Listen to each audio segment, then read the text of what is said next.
Hi folks, Jesse Simmons here with Dr. Andrew Iverson, who has a clinic in Tacoma, Washington, and at the moment he's going to be sharing with us about chicken broth.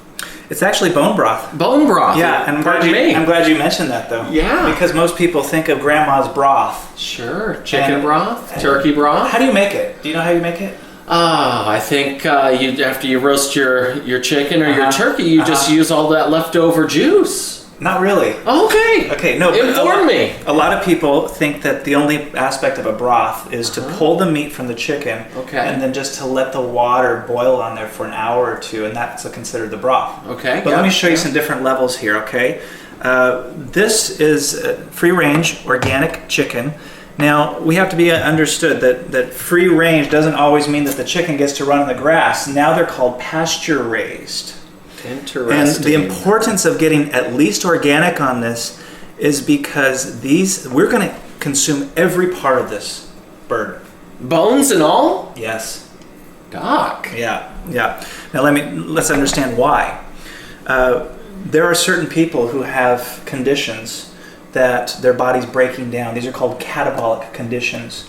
In other words, they're not excess, where you have people that have hypertension, high blood pressure. Hypertension is high blood pressure, but elevated cholesterol, elevated triglycerides, elevated blood sugar. Those are called anabolic. They're too high and building up. We have other people on the other side that are catabolic.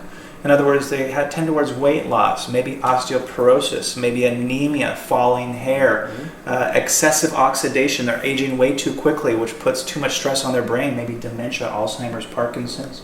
Right. Maybe thyroid or glandular conditions, maybe infertility. These are all considered to be catabolic conditions.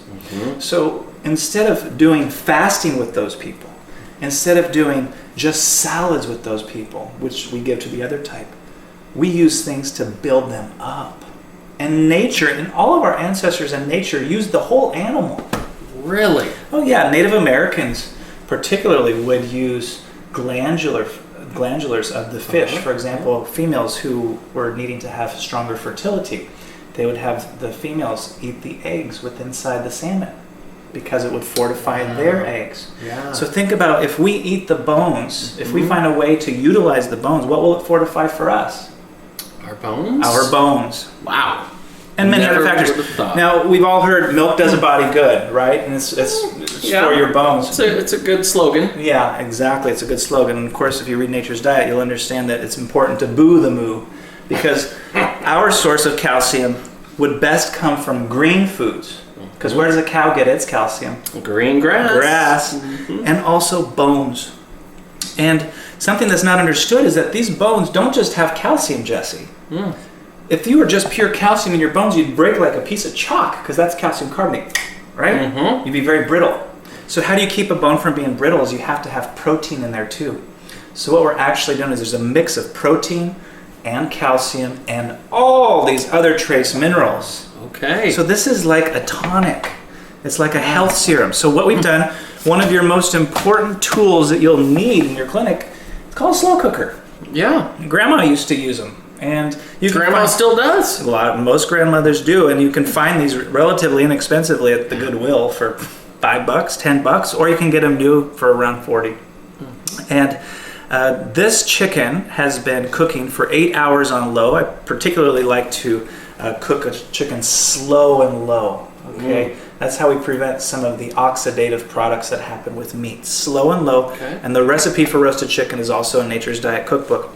But I'm going to show you what we're going to start doing here. So I'm just taking my clean hands, and we're going to remove, this has had a chance, you're going to see this broth in here, which you call broth. Sure. But it's deceiving. On the top, it's almost solid fat. Yeah. And even though this is an organic chicken and it's been raised in the pasture, that fat is still not what I want to consume. And I'm going to show you what we're going to do with that. This broth is actually the broth that we make gravy with. Okay. The chicken itself is going to just break off very easily. You see how easily that comes apart? And we're just going to remove the fat and the skin from the bone, and we're going to retain that bone. I'm going to put the bone over here on this side. But something else that I want to make known is that so many parents put deli meat. Can we see that right down the middle, how I split that? They put deli meat in their children's sandwiches.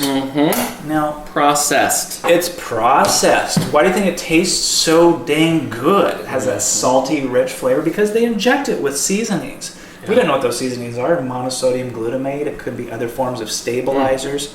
So my recommendation to all parents is to cook your own chicken.